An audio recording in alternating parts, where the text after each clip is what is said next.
3 years, you're good to have it, and all of a sudden you can no longer have it, and I feel like I've been singled out. Well, puzzled over plates. There are new questions surrounding personal license plates in Indiana, and the man now challenging the state's right to regulate them speaks out for the first time exclusively to IT Mate. Tonight, Indiana's personal license plate program remains idle. A 5-month-old lawsuit is actually slowly making its way through the courts. IT Mate's Troy Kehoe dug through mountains of data to find out how the state really decides what goes on your plate.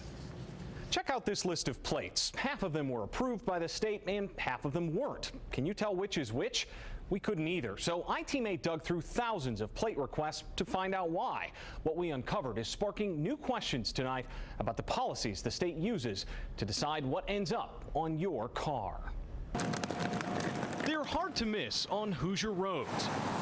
7 characters of personality that can scream a message. That's exactly what Rodney Vaughter wanted his plate to do. I'm a police officer. I've been called pig several times.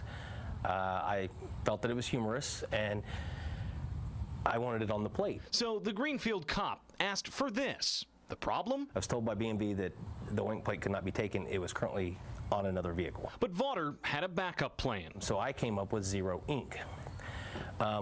It was approved. That was in 2010. Since then, he displayed the plate proudly, he claims, without a single complaint, until last April, when he got this letter from the BMV. 3 years. I've had the plate for 3 years, and they're now saying that it's offensive and misleading.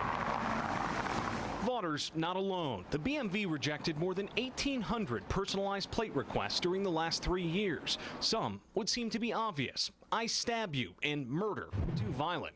XXX rated and bimbo, poor taste. And sorry, Bob and Tom fans, beer and beer run are out. No alcohol references allowed. But other denied plates left those we spoke with. Those seem okay to me. Scratching their heads, including this one. Hoosier. Why wouldn't it be? I mean, that's got to be automatic, right? Right, absolutely. Nope. They were all denied. Really? Yep. Get a Mac and fly SWA. Denied because the BMV said they could be viewed as advertising. But the agency then turned around and approved Remax for You and Walmart. Sports references like Roll Tide, Hate UK, and Indy 500. Denied. Well, FSU football, I Go for UK, and NASCAR 48 were approved. Confused? So is ACLU attorney Ken Falk. The decision-making at the public end, at the end of the process, appears to be arbitrary. His lawsuit says that's a problem. The license plate is in essence a space that the state has opened up for expression. And when the state opens up property for expression, it has to administer that in a way consistent with the First Amendment. The BMV argues it does through a 7-member review team tasked with evaluating as many as 12,000 new plate requests every month. Are they trained in any way as to what to approve and what to deny? We are given a list of what we can approve and deny. They know most of the team players are seasoned BMV employees who know exactly what they're looking for. They vote by email on hundreds of plates every day, using this as their guide. 9 rejection points designed to make those decisions easy. The agency claims it's used those policies since 2009, but look closer at the date on them. July 22nd, 2013. That date is important. It's the next business day after the BMV announced it was suspending the vanity plate program. And remember, Corporal Vaughter's lawsuit had already been filed here in Marion County more than 2 months earlier. The committee also told Vaughter his plate is misleading. According to that policy, the 0 in it could be confused for an O. But that left us confused. Hundreds of other plates already on the road do the exact same thing. And listen to this. It wasn't because of what was listed on the plate. It was because he put oink on an FOP plate. Why was it allowed in the first place and then renewed twice for 2 years? Some things will slip through the cracks. And one of that could be an example of something that got through. So if the plate wasn't misleading, what was it? That's what I was asking BMV. That's why I requested my hearing.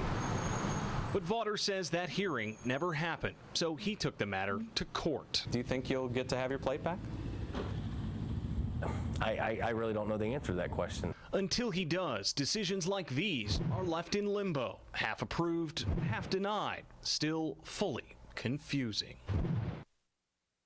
The lawsuit claims examples like that prove the BMV is selectively enforcing Hoosiers' rights to free speech. It also claims BMV Commissioner Scott Waddell doesn't have the legal authority to suspend the program. That fight is about to get a lot more complicated. Just one day before our story was set to air, Waddell submitted his resignation to Governor Mike Pence effective next month. What effect that might have on the program's future is now in the hands of a Marion County judge. Troy Kehoe, 24-Hour News 8. And we should note the BMV is still accepting vanity plate renewals, but it is not considering any new requests. No new requests while the program is suspended, and no court date has been set yet for Corporal Vaughter's lawsuit.